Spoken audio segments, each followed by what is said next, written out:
Hello, and welcome to another episode of New Orleans, the Paranormal New Orleans podcast, where we tell stories of the otherworldly, strange, paranormal, and unexplained from across New Orleans, Louisiana, and the South.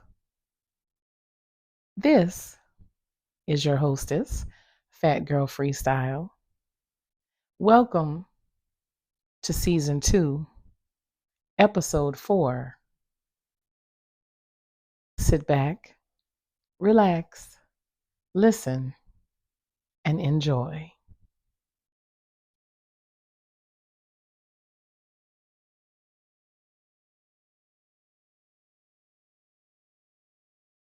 Monica contacted me through social media after seeing me on the news discussing the discovery of my sister's vehicle and her remains. Courtney was her sister's name, and she had been missing for about the same time that Kelly had been missing. And it was under the same circumstances. Courtney had gone to a bar one night, left by herself, went to her vehicle, and she was never seen or heard from again. Monica had exhausted every possible lead. She'd even hired 2 private investigators. And of course, the police weren't the slightest bit interested. She said she was nearing the end of her rope, ready to completely give up and give in. Courtney was all she had left in the world. The 2 of them had to cling to each other coming up. So they were incredibly close. And Monica knew there was no way that Courtney would just up and disappear.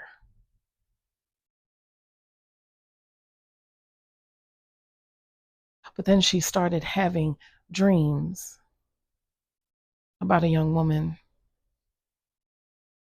who kept beckoning her towards water.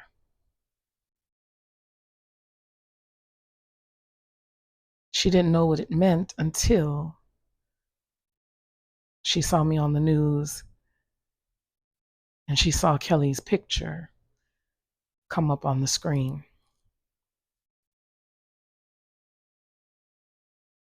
She said she was very hesitant because it sounded so strange. But I reassured her and let her know it wasn't strange at all, and that I understood. Love, especially sisterly love, is a very powerful thing. And it could reach across the universe if need be.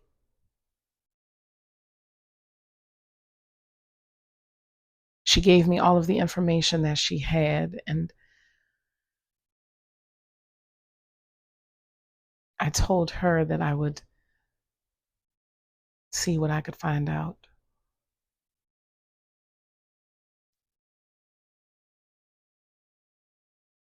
Being back in New Orleans was both a blessing, but it was also a burden. because I was constantly reminded what happened to my sister. Constantly reminded that there would never be any more phone calls, FaceTimes, no more trips to the beach.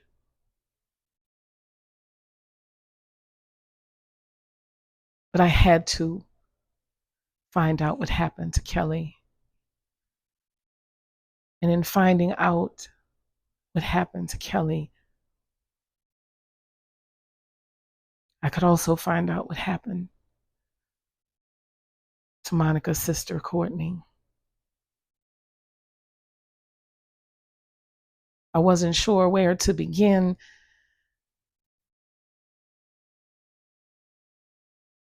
so I just started reading. And the more I read through the paperwork that Monica had given to me, the more I thought about Kelly and how similar she and Courtney were. How much they both loved and enjoyed life. How they were so adventurous. How they were always willing to do whatever needed to be done to make the ones they loved happy.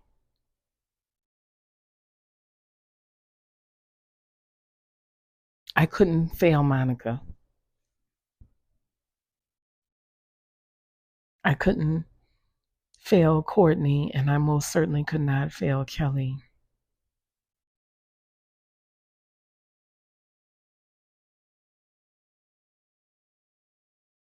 I threw myself into trying to figure out what the connection between Kelly and Courtney could have been for them to both have such similar circumstances in their disappearance.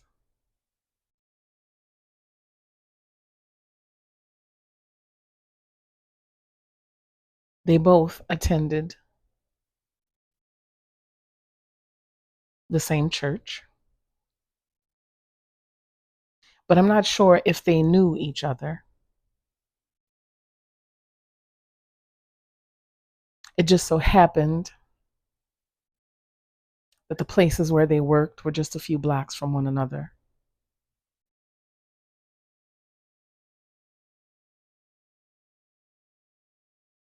And I also discovered that on the last night of her life, Courtney was at the bar, the same bar that Kelly had left from on the last night of her life.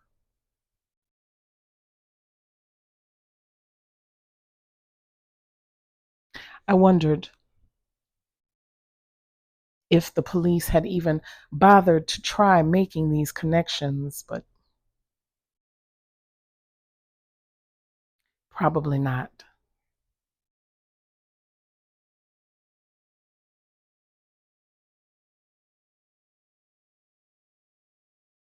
I tried my best to use as much logic as possible to say, well, perhaps this or that. I didn't really want to think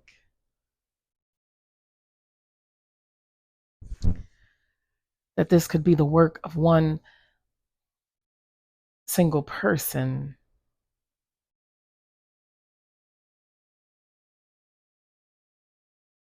But it was very possible that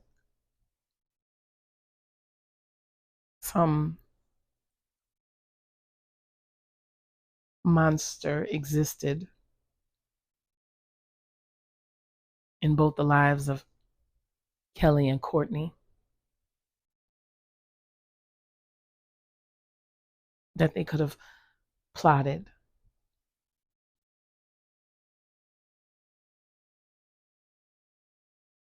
But I didn't want to jump ahead of myself. I needed to be cautious because I needed to be right.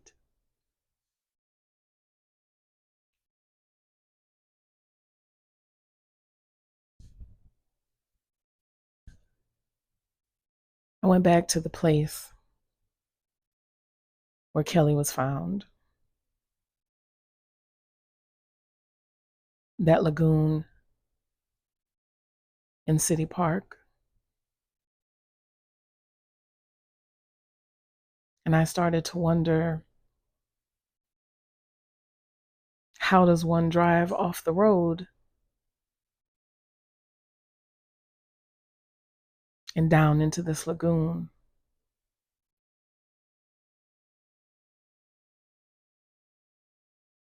It wasn't easy because you had to be very intentional with the turn and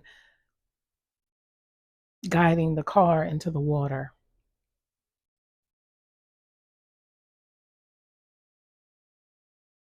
I sat there and I cried, wondering again if my sister was alive when she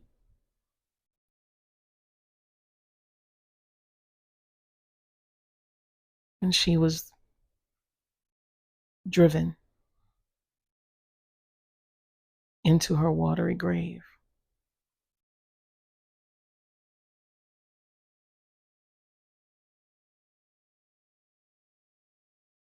As I'm sitting in my car, the radio was on. I wasn't listening to anything in particular, but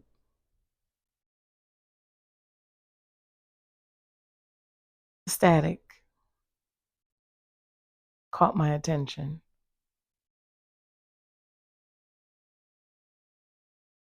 And I could hear a woman very quietly crying.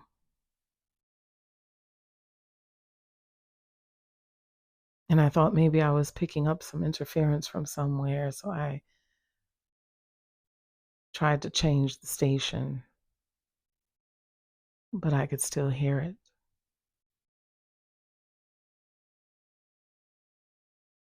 I changed the station again, and the static, along with the crying, was still there. And finally, I just turned the radio off.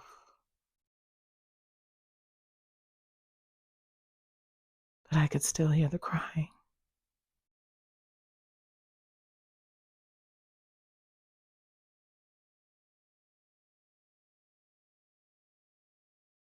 I thought maybe it was Kelly.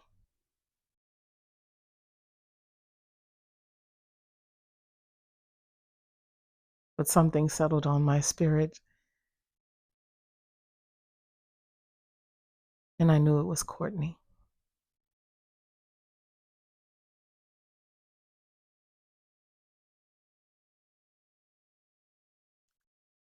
I heard myself saying, "I'm sorry.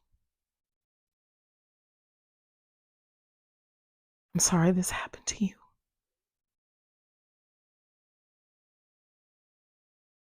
I'm so sorry."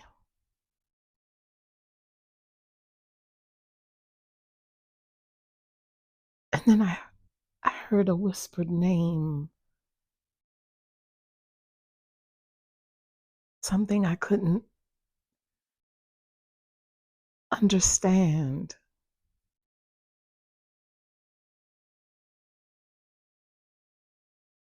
But then there was silence.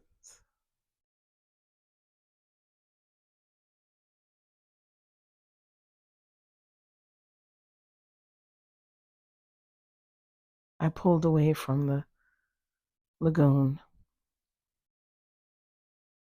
It was getting dark. It was time to go home and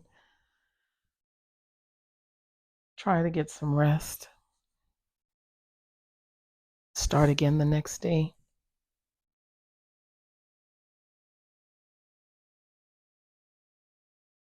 And as I'm driving,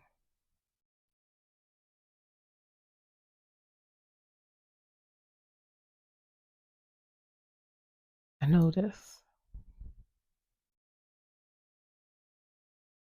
the young woman on the side of the road.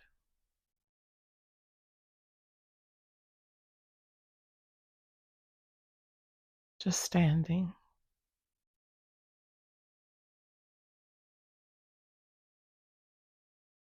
My traffic light had turned red, so I had to stop.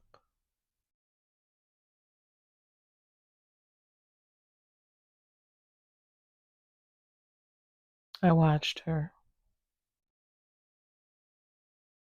clothes dripping wet, no shoes on. Her back was to me, but I could see her dripping wet, tangled hair.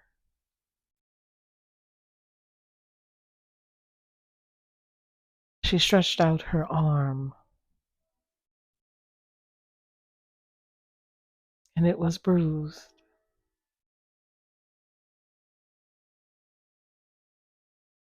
My light turned green, and I moved forward.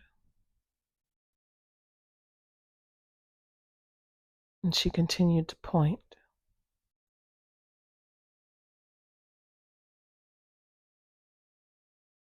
And I got closer.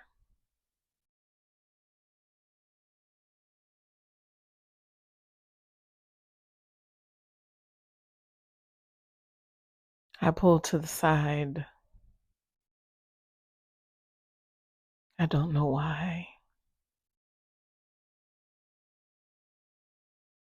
I think I needed to make sure that she was really there.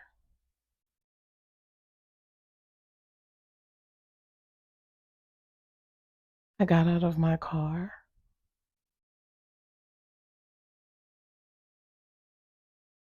And she still never moved.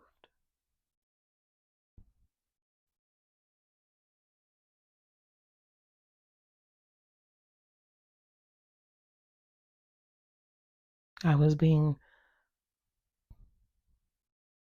pulled to her because I don't think I could have stopped even if I wanted to.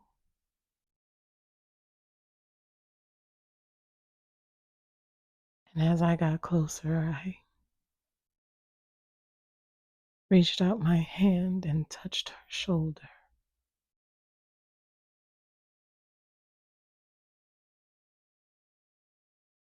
And she was so cold.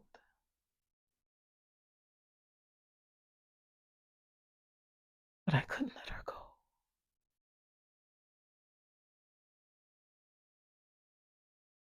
And I walked in front of her.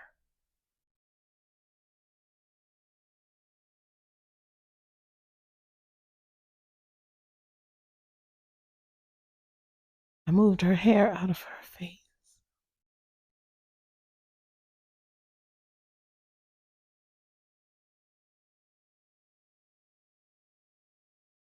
And what I saw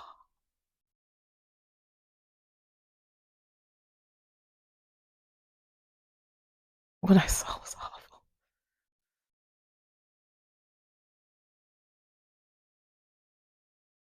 Half of her face had been caved in by something.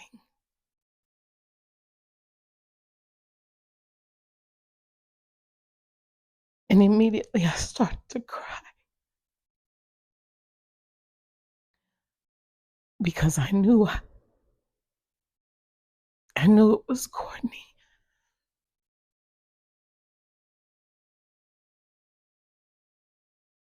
And she continued to point beyond the trees. I couldn't see, it was so dark.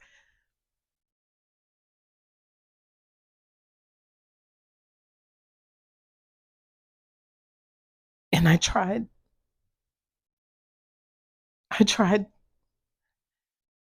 to ask her, who did this?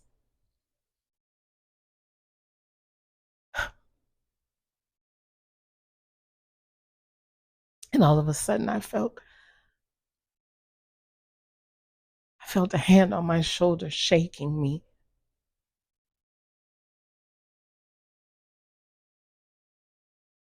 And when I turned to see who it was,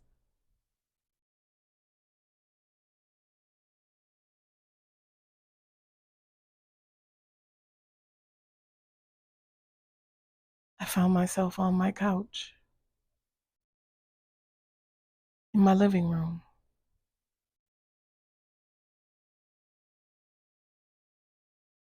having no idea how I got there.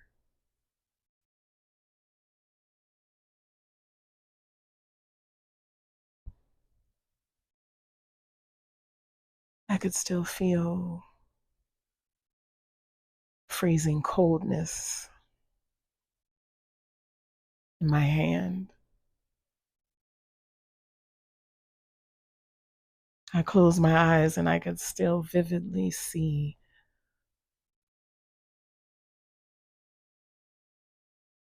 Courtney's destroyed face.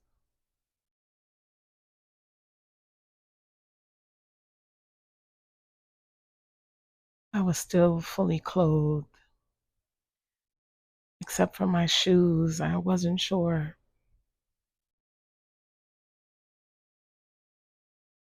where my shoes were.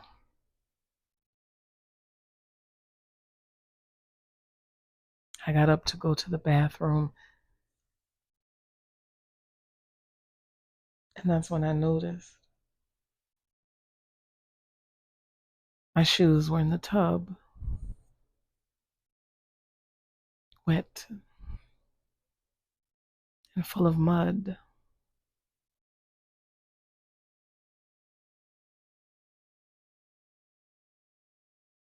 But I couldn't remember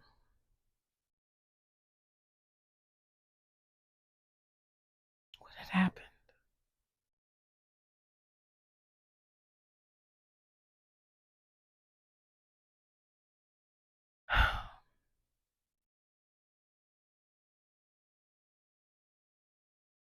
I was just so confused about it all. What was I really supposed to do, and was I really capable of doing it?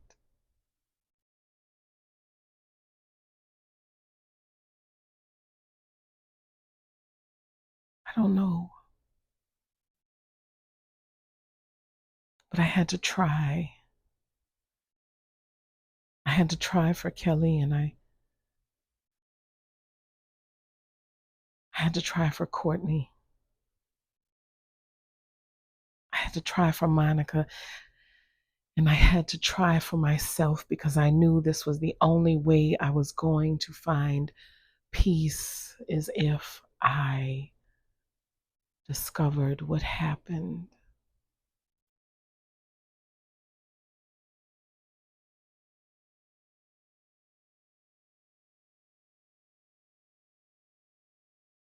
I decided I would go to the bar.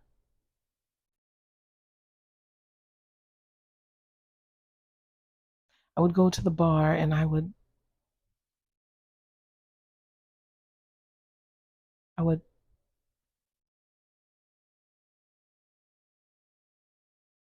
just see what happened.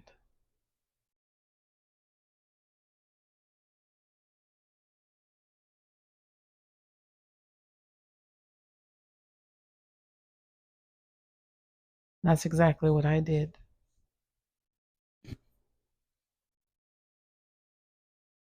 I went to the bar. I found a seat. And I just watched. I listened.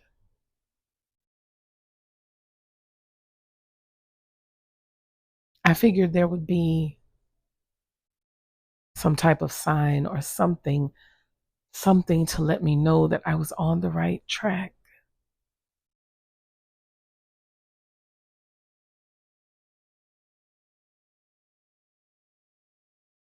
I decided to order a drink to help calm my nerves.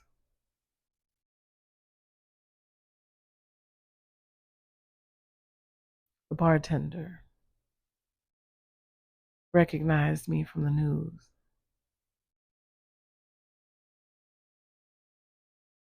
She said she knew Kelly.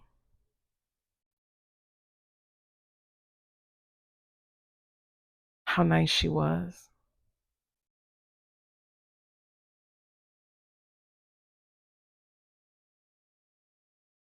I asked her if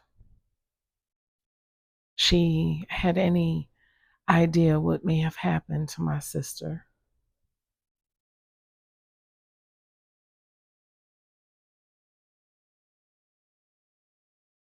And she just looked at me and shook her head.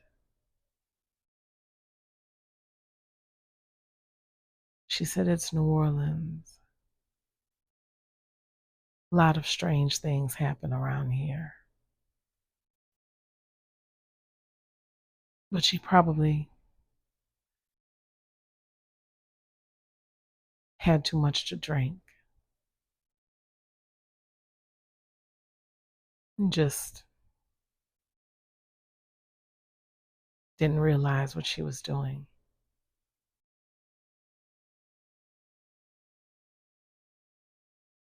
I told her thank you. And I continued to sit.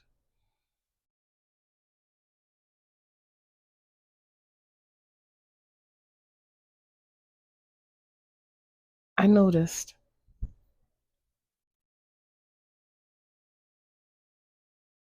there was a young man staring at me from one of the tables.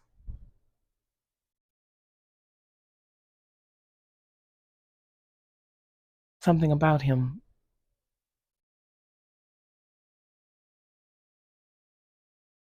felt familiar.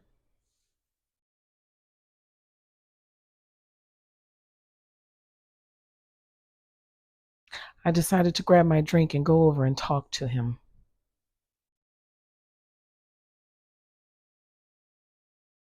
He didn't move or flinch or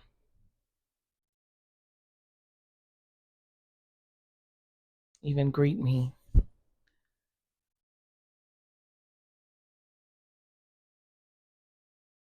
I tried to introduce myself, but all he said to me was, "I remember seeing you on the news."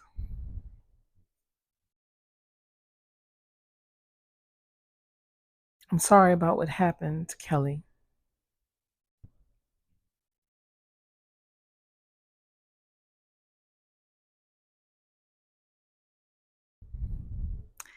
He said,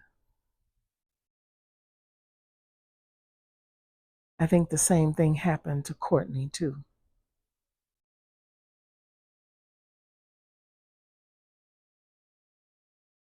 I was shocked. How would he even know to mention Courtney's name?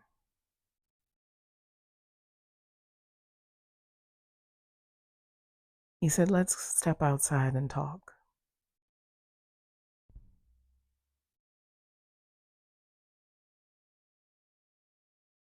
We went out front and took a seat at one of the tables.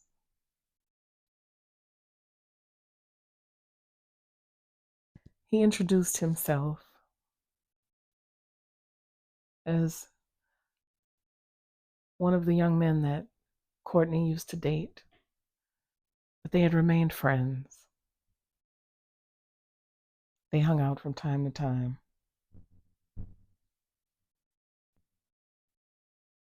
He started telling me about the dreams he was having about Courtney.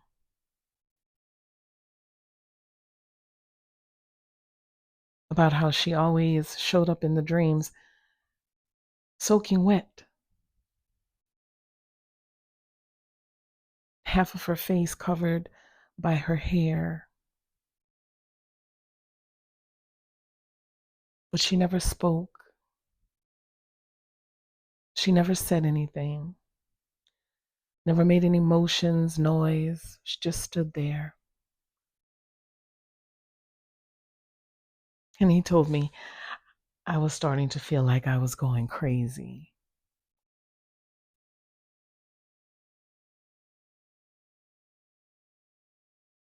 And I told him he wasn't.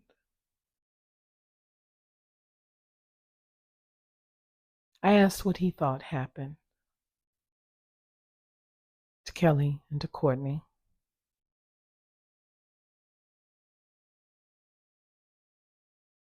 And he said, I am pretty certain they encountered the same person.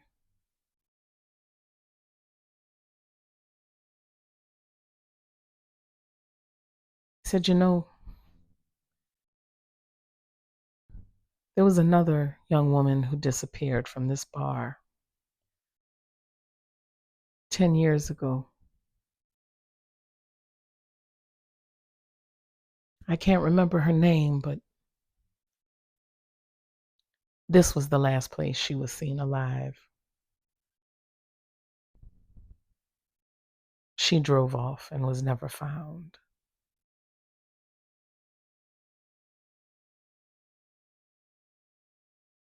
He said, there's something about this bar or someone in it. That's what I think happened to Kelly and Courtney.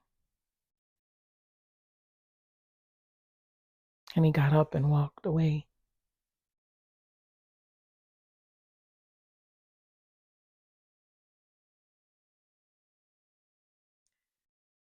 I realized I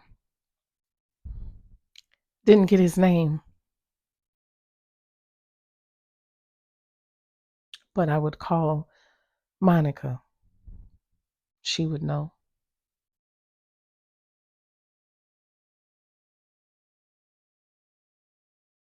The next morning, I gave her a call and I told her I had encountered one of Courtney's friends. And she said, who? I said, I don't remember his name, but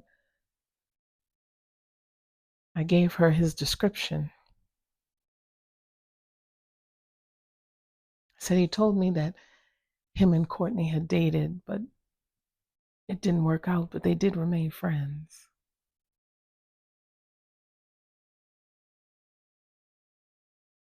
She said, describe him one more time. And I did.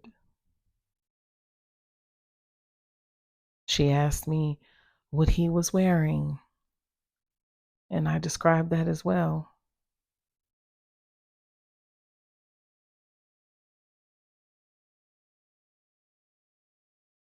She told me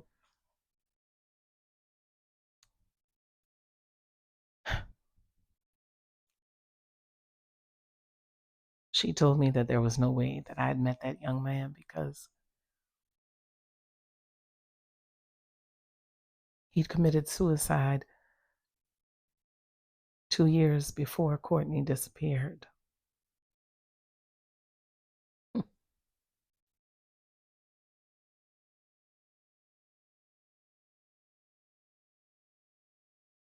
At this point, I am feeling like I am sincerely losing my mind.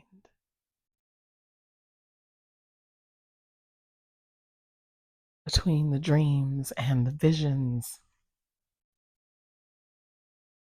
and now the ghosts.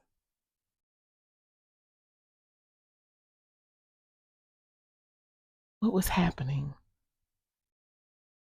What was going on? What was this all about? What was the purpose? I wasn't sure that I could handle all of this.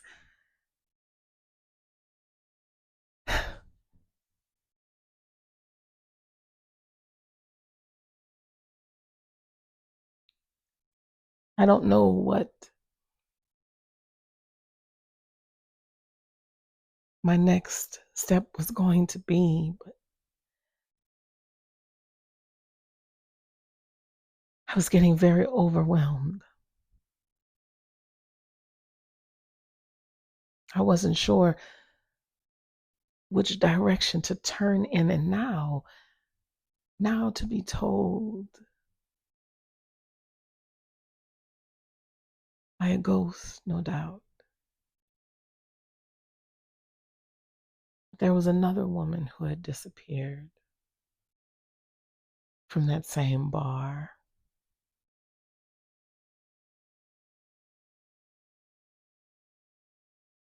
I felt like I was being led down a rabbit hole that I may never be able to dig myself out from.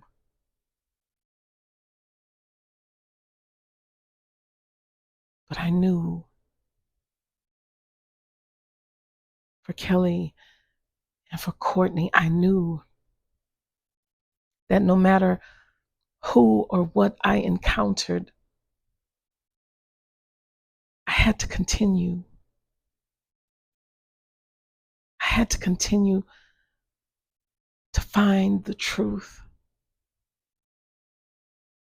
I had to continue to dig and search, because that was the only way my sister was going to find peace. It was the only way I was going to find peace. And whether dreams, apparitions, visions, or encounters with ghosts, I was going to find out what happened to my sister, no matter what.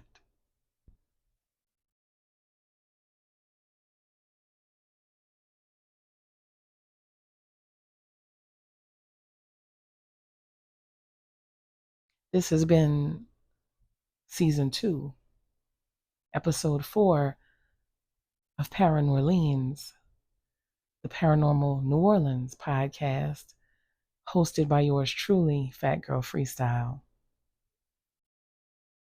Please make sure you're following Fat Girl Freestyle on all social media platforms. And make sure you're subscribed to the YouTube channel, Fat Girl Freestyle channel. Make sure you share, repost, tell your family and friends. And if you're feeling generous and you would like to send a monetary donation, I am Fat Girl Freestyle on both Venmo and Chime, and fatgirlfreestyle@gmail.com on PayPal. I sincerely appreciate you for listening. I appreciate your support. And thank you for being here with me. Until next time.